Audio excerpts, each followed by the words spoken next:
At the tack house, Claire's still ranting to Kyle about Victor. She wants to talk to Adam and see if his apartment is still on the market. He points out it's owned by a Newman.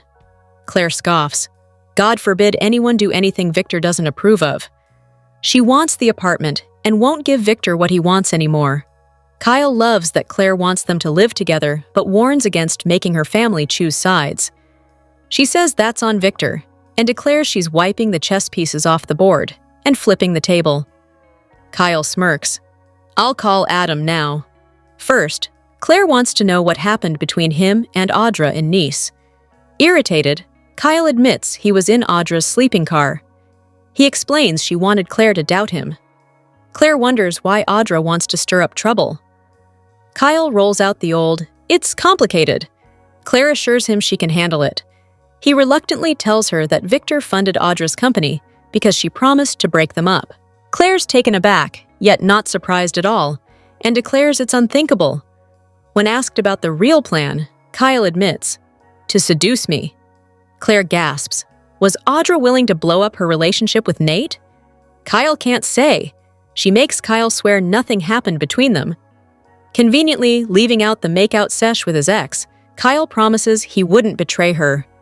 She is all he wants in the world. Claire still wants to know what happened. Kyle tells her he busted Audra and then went to Victor to tell him he'd failed.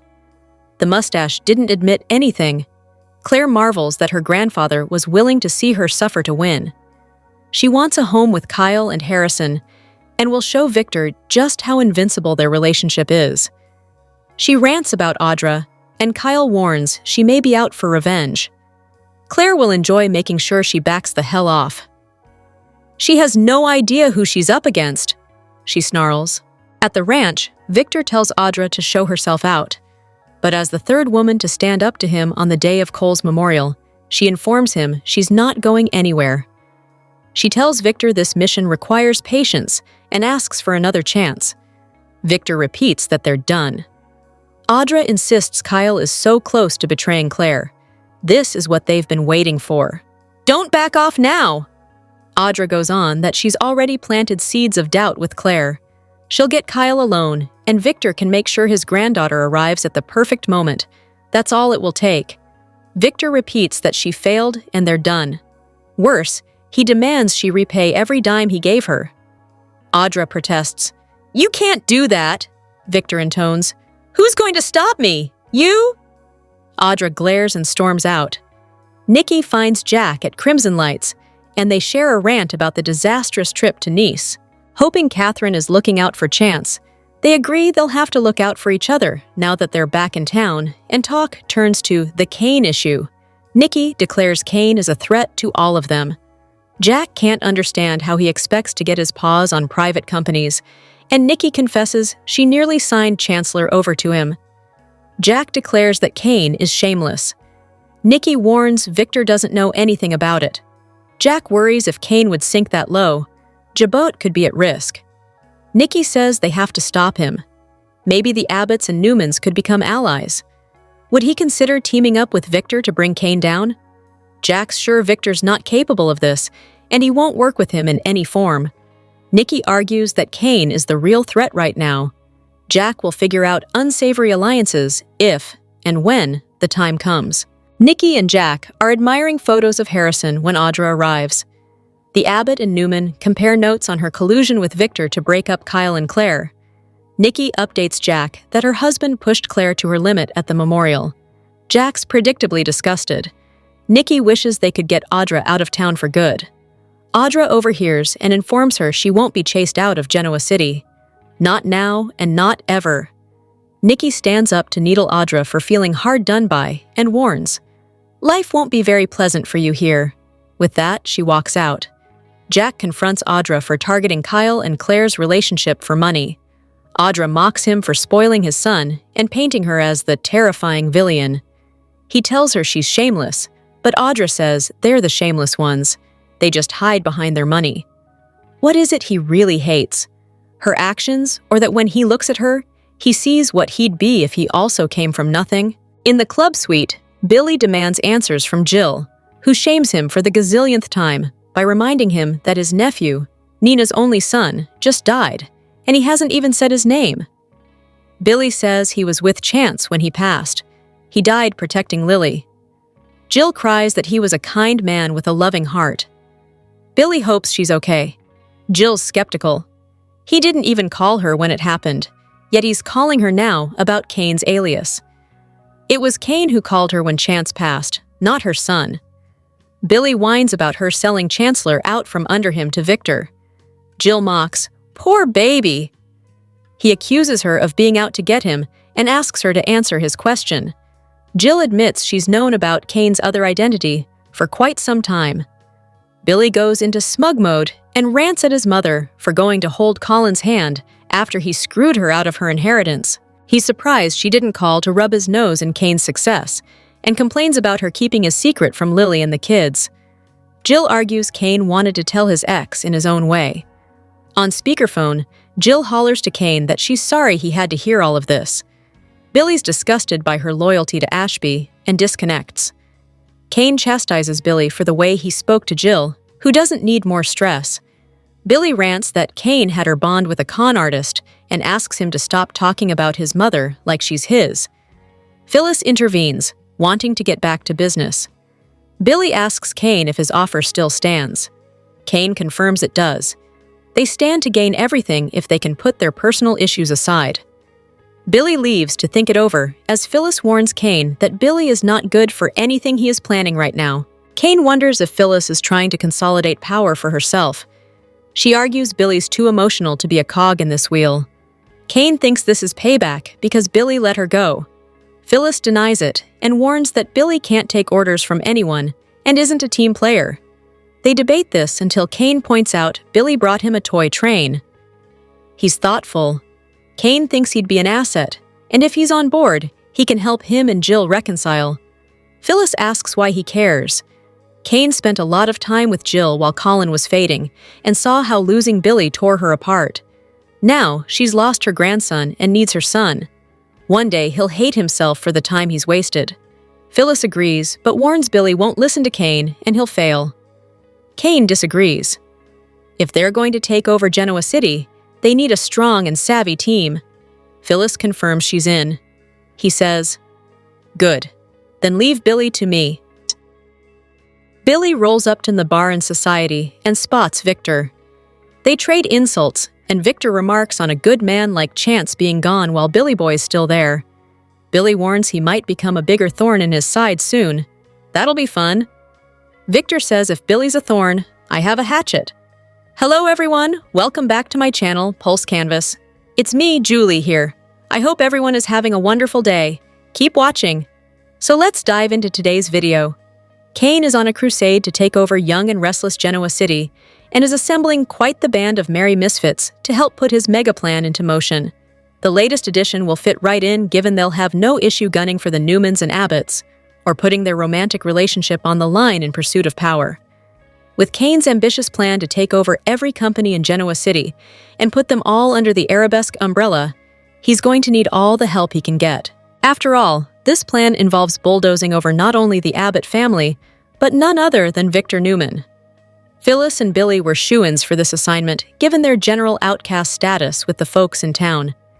Even Holden, disillusioned and angry after Damien fired him, wasn't a surprising addition to Ashby's arsenal. So, who's set to be the newest recruit? Or perhaps volunteer? Why, it's none other than Audra Charles, who is fresh off a humiliating encounter with the Mustache, who informed her in no uncertain terms that she'd failed to hold up her end of the deal to compromise Kyle Abbott, and announced he was shutting down funding for Vibrante. Effective immediately. Victor putting the hammer down on Audra is the perfect setup for her to join Cain's team to seek her revenge, as she'll be disgruntled, dangerous, and out of options, which Ashby can use to his advantage. Of course, there's an obstacle to all of this, which is Audra's relationship with Nate. He wouldn't approve, but she didn't let that stop her when it came to Victor's indecent proposal regarding Kyle. Moreover, once Hastings learns the details of Audra's deal with Victor, that hurdle may disappear entirely. So, imagine a mob of mavericks that includes Cain, Phyllis, Billy, and Sally's bestie, Audra. wreaking havoc on Genoa City's elite. Now, tell us. Should Audra team up with Cain? Vote! On the Tuesday, August 5th, 2025 episode of The Young and the Restless, Victor and Nikki sparred. Phyllis, Cain, and Billy had a meeting. Jill made an appearance, and Audra learned her fate. Kyle caught up with an irritated Clare in Chancellor Park. Clare was not happy that Victor was never going to accept her beau. "I'm done making excuses for him," Clare exasperated. Kyle tried to calm Clare down by telling her Victor's words don't affect him. Clare said she was mad at herself for thinking that if she'd been patient, Victor would have accepted them as a couple. "I am through trying to convince him otherwise," she stated. Kyle said today should just be about mourning Cole. Clare said she was surprised that Kyle wasn't cheering her on, given how Victor has treated him. Kyle recalled when Clare urged him to forgive his parents. Clare said that wasn't the same. Kyle said he still wanted nothing to do with them. He pointed out that Clare made him realize he still loved his parents. Audra, while on a run, came upon Clare and Kyle. She gave her condolences about Cole to Clare. Audra said that Nate had dropped by to see Clare and Victoria. Kyle curtly told Audra that he was having a private conversation. She said she'd just stop to tie her shoe if that was okay. Audra added that she had Kyle's phone charger from their trip to Nice. Audra asked Kyle when he'd like to come by and get his charger. He said he had plenty and that wouldn't be necessary. Kyle told Audra to give Nate condolences on everything he's going through. After they left, Audra got a text from Victor demanding her presence at the ranch. Meanwhile, Nikki chastised Victor for using Cole's memorial to imply that Kyle could never be a Newman. Victor shrugged off Nikki's concerns, but she didn't let up. "I simply did what I thought was necessary," said Victor, of any actions he may or may not have taken to break up his granddaughter's relationship. Victor said he could have at his house whomever he liked. Nikki pointed out that this was her house too. Victor claimed to have kept the focus on Cole, but Nikki said that he didn't. She pointed out that Kyle was already a member of the family. Victor lamented not being there for Victoria when Cole died. "Do you ever listen to anything I say?" Nikki asked. She asked why Victor chose today to pick a fight with Kyle and didn't even want to talk about Victor's scheme with Audra. Nikki said that losing Cole and Chance should be a reminder that petty grievances aren't worth it. She begged Victor to let go of his feud with the Abbotts.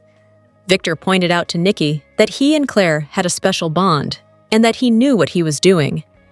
Nikki said she couldn't argue with him anymore. "Baby," Victor called out to Nikki. He didn't want to end on a cross word with her. She said Victor was impossible. He added that if he weren't, she'd be bored. In Cain's suite at the Genoa City Athletic Club, Phyllis tried to point out that Billy wasn't worthy of being on board with Cain. Billy said he cared about the people that Cain's plan would affect. Billy asked what would happen to Sally. Phyllis said she wasn't sure if Cain knew about Sally's qualifications, except for being Billy's girlfriend. Billy asked how Cain would take over Abbott Communications and Newman Media since they were privately held companies. Cain said all would be revealed once Billy made his commitment to Cain. Cain said each company would keep its name under the Dumas umbrella. Cain said he was keeping the name Dumas and that each CEO might keep their title once he was done owning all the companies. Phyllis liked the idea of being a power player under Cain. Billy told Cain that he was ambitious, but pointed out that Victor would never work for anyone. Cain said that we'll see.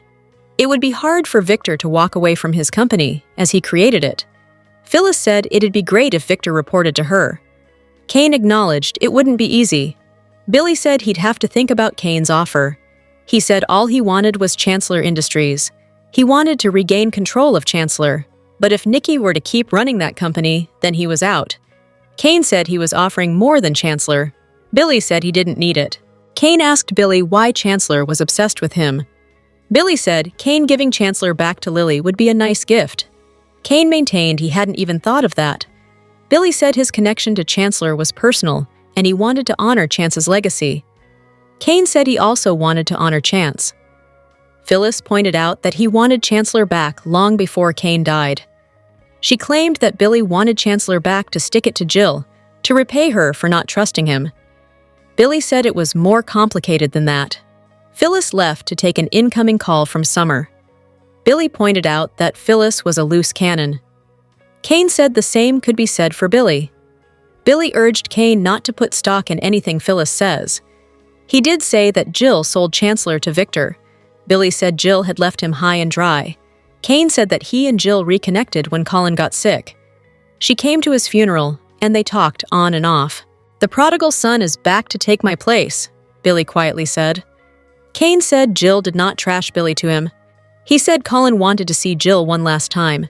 She spent his last days with him. Billy asked if that took place at the chateau. Cain said yes. Billy wanted to know if Cain was Aristotle Dumas. Before he could answer, Phyllis returned. She said that Summer was upset about Chance, but she'd be okay.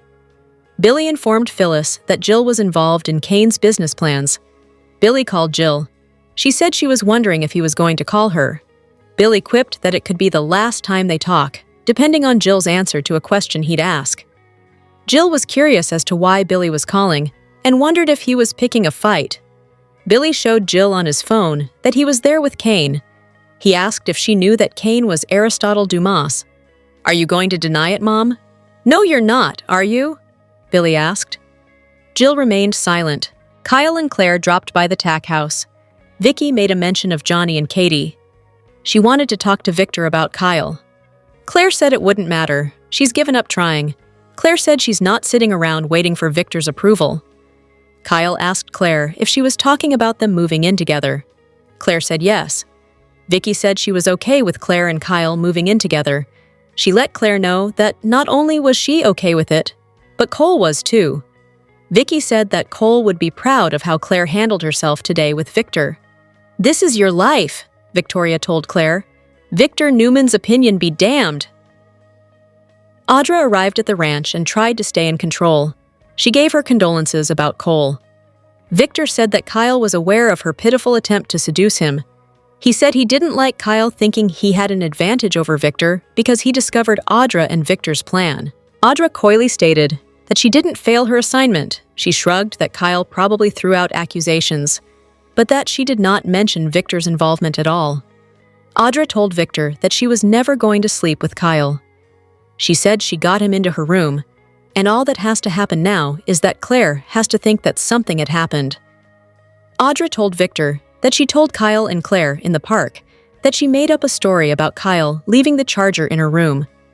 She promised him the situation was a time bomb waiting to explode. Victor commended Audra on her ability to spin, but he told her she had failed and he was pulling his funding for Vibrante, her cockamamie company.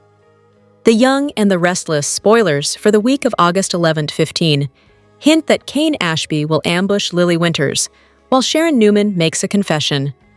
Audra Charles' mess will also get worse, so plenty of excitement is on the way. For starters, Cain will continue to get settled back into Genoa City, where the American version of his train will roll in soon.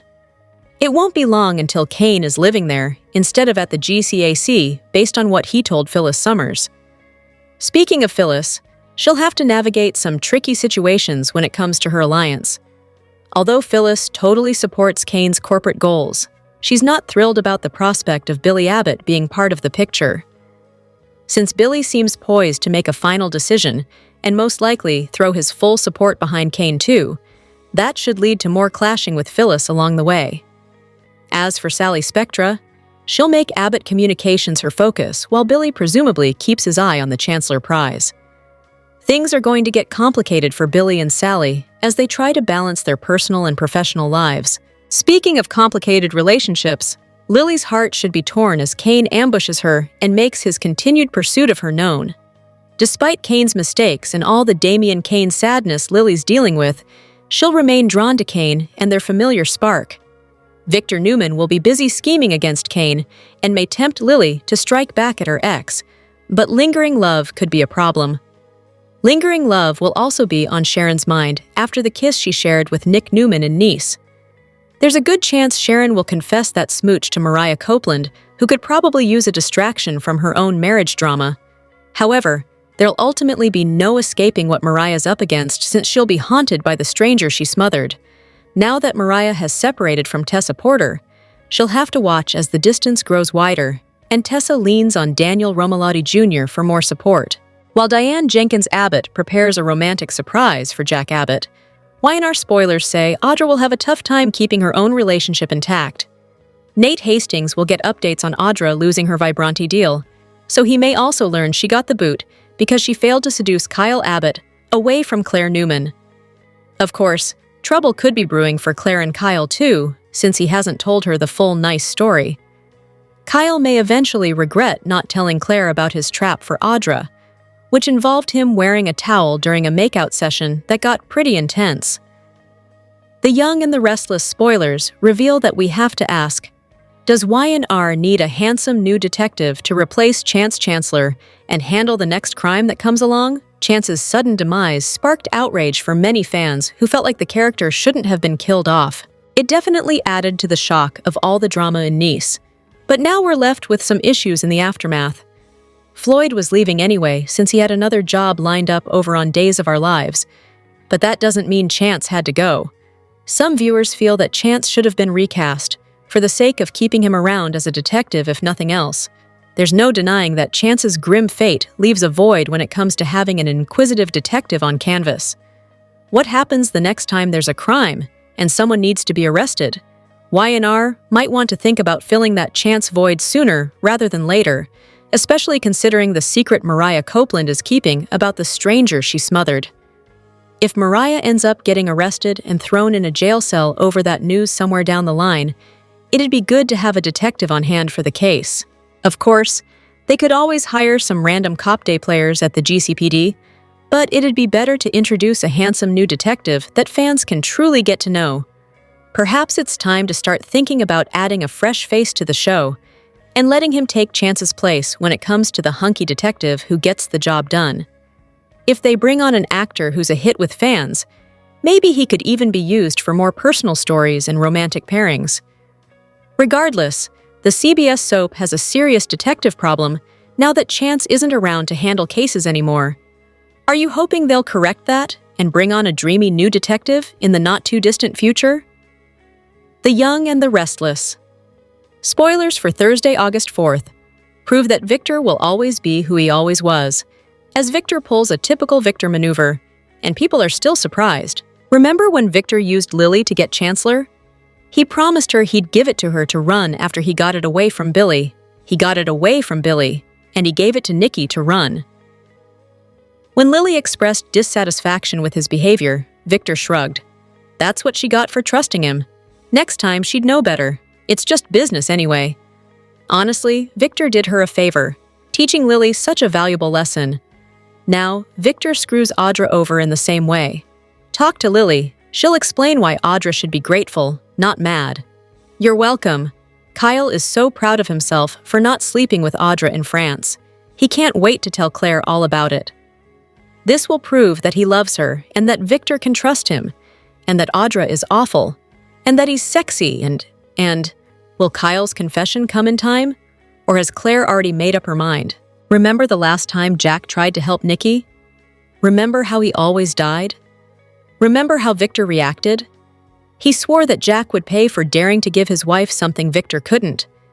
Jack will pay for figuring out that Nikki was struggling before her beloved, devoted, and all-knowing husband did. So while Victor walks around, mumbling about how he intends to destroy all the Abbotts, Nikki has another favor to ask of Jack, and you know he'll do it. Nobody ever learns in Genoa City.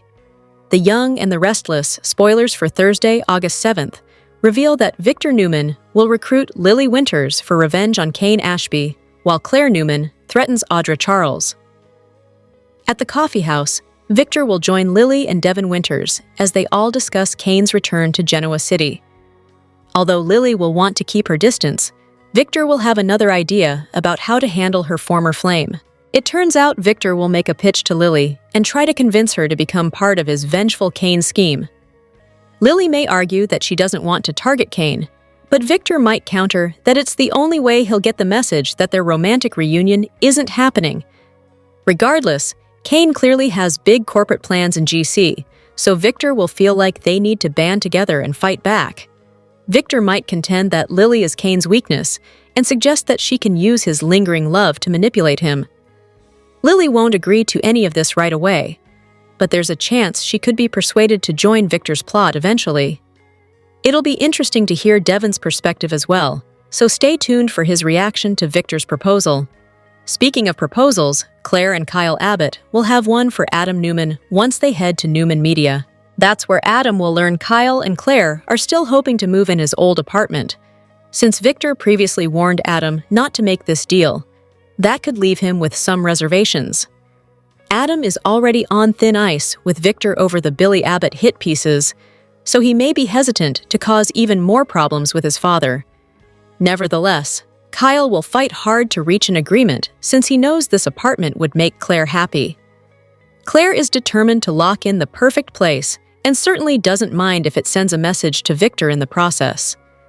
At some point on Thursday's Y&R episode, Clare will seek Audra out and toss some threats around. After getting updates on Audra's efforts to seduce Kyle on Victor's orders, Clare will warn Audra to move on or else. Now that Audra has failed, Clare won't want her rival thinking she can keep stirring the pot. After Clare insists her relationship with Kyle is secure, Audra may wonder if she can be certain of that. Of course, giving Clare a watered-down version of events could come back to bite Kyle. It could be a mistake to leave Clare in the dark on the kisses Kyle shared with Audra, and how he hovered over her half-naked in bed. Young and the Restless sees Victor Newman preparing for war, and he wants every tool possible in his arsenal, and that may include Lily Winters.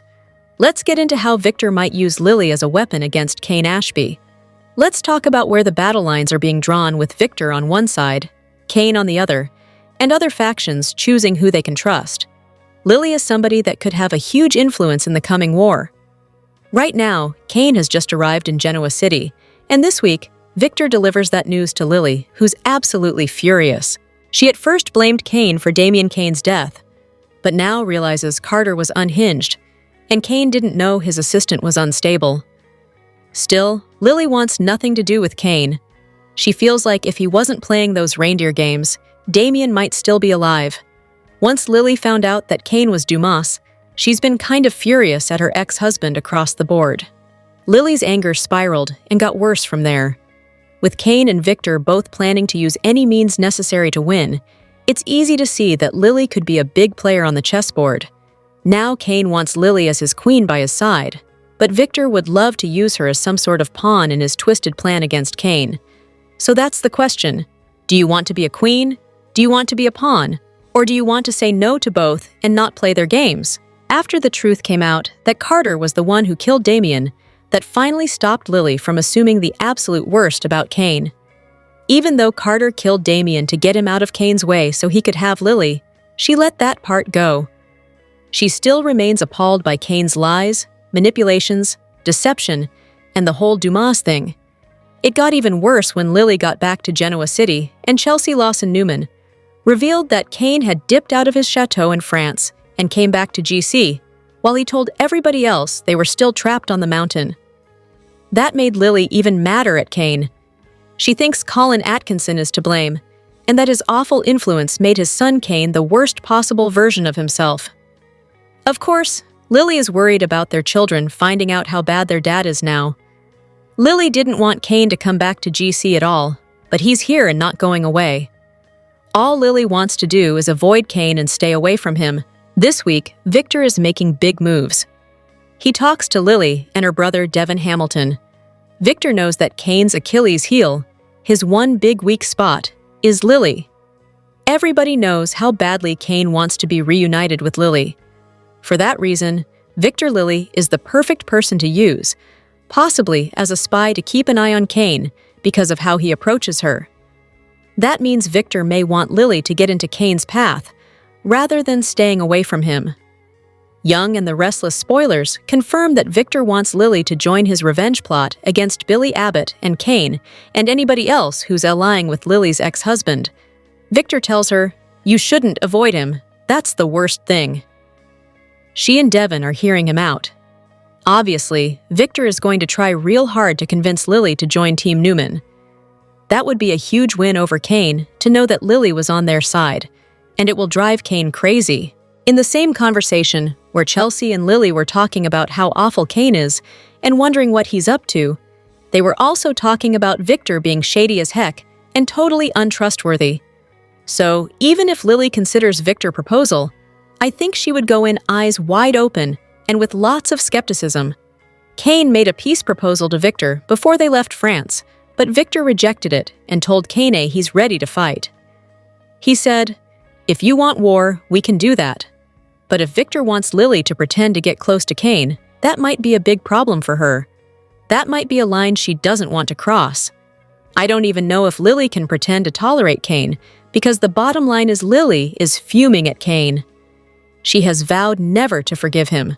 So if Lily suddenly turned up all smiles and said, "Oh, it's cool," I think Cain would be very suspicious. Even if Victor talked Lily into it, I don't know if it would fly. Given how dirty Victor also did Lily with Chancellor, I don't even know why she would agree to work with Victor. Maybe she hates Cain more than she dislikes Victor. But if Lily pretends to play nice with Cain while feeding information back to, she might actually start feeling guilty about deceiving Cain. They are both wicked businessmen, and Lily might finally start to see that Cain was right and that she was wrong about Colin influencing him. Or maybe Cain is worse than ever. We'll see. If Lily betrays Cain and he finds out, I wonder if he would finally give up on his quest to reunite with Lily. But you never know. If she came clean and said, "Okay, look, I've been spying for Victor," we could see Cain forgive her anyway because he was hiding behind the Dumas persona and lured Lily and the others to France. Cain was being deceptive, so he might let it slide that Lily was being deceptive as well. The question is whether Victor could convince Lily to come over to his side and help target Cain. Right now, Lily Winters is in a very vulnerable spot because of Damien's death. It's so fresh, and I wonder if her grief and anger will make it easy for Victor to take advantage of her and weaponize her. Lily definitely knows she doesn't want a reunion with Cain, but I suspect if Victor approaches Lily about making an alliance, no matter how much she dislikes Cain right now, she would regret agreeing to any deal she makes with Victor. Young and the Restless spoilers say that by the end of this week, Victor does indeed make a deal with somebody unexpected. It could be Lily, but it could be Chelsea or somebody else. This week, after Victor approaches Lily and Devon, we're going to see Lily making a decision about what to do about the proposal. Maybe she'll decide she and Devon should just be Switzerland and remain neutral and not get involved. On the other hand, Victor might not want to use Lily as a spy to get info on Cain, but may want to use her as a source of information. Or Victor may want Lily to be a honey trap to use against Cain, kind of like he did with Audra Charles when he had her trying to seduce Kyle Abbott for nefarious reasons. But Lily is not Audra. I don't see her jumping to do what Victor wants. I especially don't see Lily jumping to seduce anybody to do Victor any favors. Bottom line, Lily doesn't need Victor money, power, or influence. I don't even know what he can offer her unless it is to help Lily get some sort of revenge on Cain if that's what she wants. The bottom line is Lily is Cain's weak spot, and Victor would definitely want to exploit that. I'm really interested to see what Lily decides and if she will help Victor to take Cain down. We'll see what happens. Genoa City has seen its share of chaos, betrayal, and secrets, but nothing quite like Holden. From the moment he stepped into Cain Ashby's sprawling French estate in Nice, it was clear he wasn't there by accident. He didn't belong, not in the way the others did. He didn't come with an invite, and no one could remember seeing him arrive. But Holden was already embedded in the fabric of the unfolding drama, like a shadow that had always been there.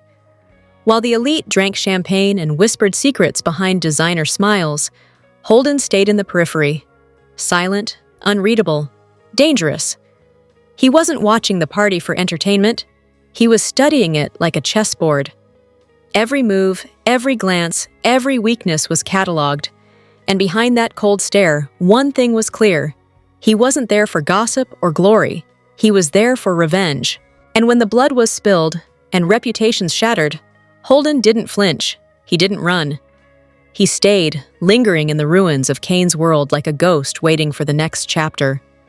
Because for Holden, the chaos wasn't an end. It was only the beginning. Cain Ashby had everything: money, influence, a carefully crafted image. But Holden had learned one thing about his rival. Cain's heart was still tethered to a love that had never died: Lily. And that was the crack Holden would exploit. Their past was filled with pain, broken promises, betrayals, and dreams lost in the wreckage. But the fire between them had never gone out. Holden saw it. He understood obsession. He understood what it meant to want something so badly you'd destroy everything for it. And so, when Lily disappeared, it wasn't a coincidence. It was strategy. One moment she was walking alone beneath the moonlit arches of Cain's French villa. The next, she was gone. No screams, no struggle, just silence. When she awoke, she was somewhere dark, cold, confined. A prison built not of stone but of purpose. Holden didn't hide. He didn't threaten with theatrics. He stood before Lily with eerie calm, like a man conducting business. No anger, no shouting, just the facts. She was bait. He needed $10 million. No police, no media, and if Cain made one wrong move, she would disappear for good. The video arrived in Cain's inbox like a death knell. Lily, bound and wide-eyed, Holden's voice chilling in its detachment. 10 million, 2 days, alone.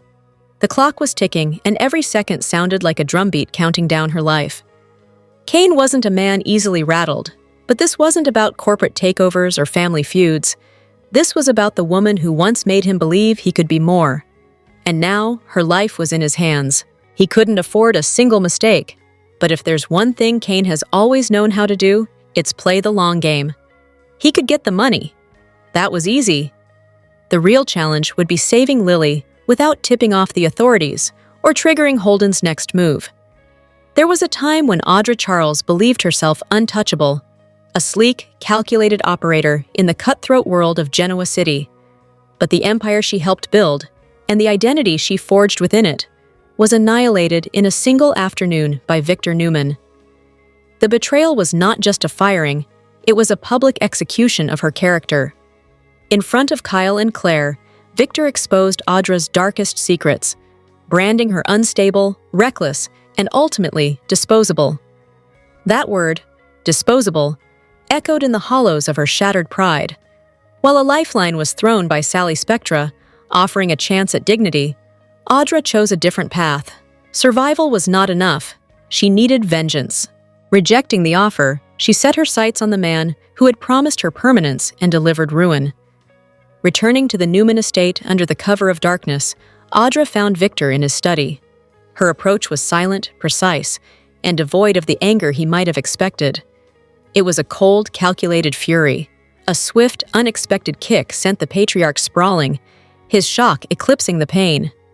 Before he could recover, Audra seized an ornate flower pot and brought it down against his skull. The sound of the impact was as sharp as the betrayal she felt. Staring down at the bleeding, weakened man who once terrified boardrooms, she whispered, "I wish I had the strength to kill you, but this will have to be enough." She left him on the floor, the door open for the world to find him. As Audra vanished into the night, her escape already planned with a fake identity and hidden cash, a different scene of horror unfolded back at the estate. It was Nikki who discovered her husband, his breathing shallow and a pool of blood forming on the Persian rug. The unbreakable Victor Newman was rushed to the hospital, his condition critical, as whispers of an assault began to circulate. But Audra's vendetta was far from over. Her next stop was Clare, the woman she blamed for standing by silently as her life was dismantled. In a chilling confrontation, Audra made it clear that her revenge was just beginning. "You helped break me," she hissed, her voice a cold promise.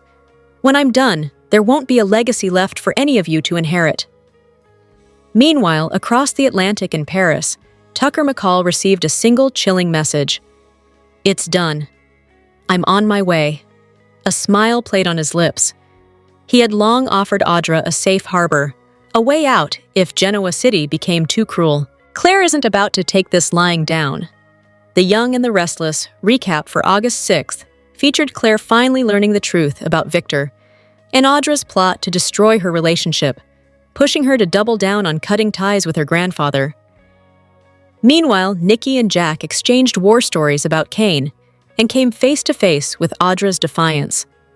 Over at the GCAC, Billy's heated confrontation with Jill opened old wounds, while Cain tried to keep his plan alive and his team from falling apart. At the tack house, Clare vented to Kyle about wasting so much time trying to earn Victor's approval. After everything her grandfather had said and done, she was done chasing peace. She was ready to live life on her own terms and move in with Kyle, with or without Victor's blessing. Kyle tried to slow her down, but Clare wasn't budging. She insisted that everyone else might follow Victor's orders, but she wouldn't. As they prepared to contact Adam about his apartment, Clare paused. She wanted to know what really happened between Kyle and Audra in Nice. Kyle admitted that while he and Audra shared a train car, it was mostly innocent, until she started flirting. When Clare pressed, he confessed Audra had tried to seduce him and that Victor had funded the entire operation to drive them apart. Clare was disgusted. She realized her grandfather was willing to break her heart to get what he wanted. Furious, Clare declared their relationship invincible. Victor would never break them. And as for Audra, Clare promised to make her back off. She has no idea who she's up against, she warned. Over at the new ranch, Victor made it clear Vibrante was dead. Audra had failed to deliver. And he was cutting off all support. Audra argued that the plan still had potential and that she'd already planted doubt in Clare's mind. But Victor wasn't interested in excuses. When she pushed back, he told her to pay back every dime he'd invested. "Who's going to stop me? You?" he asked. With no answer to that, Audra stormed out, defeated, but probably not down for long.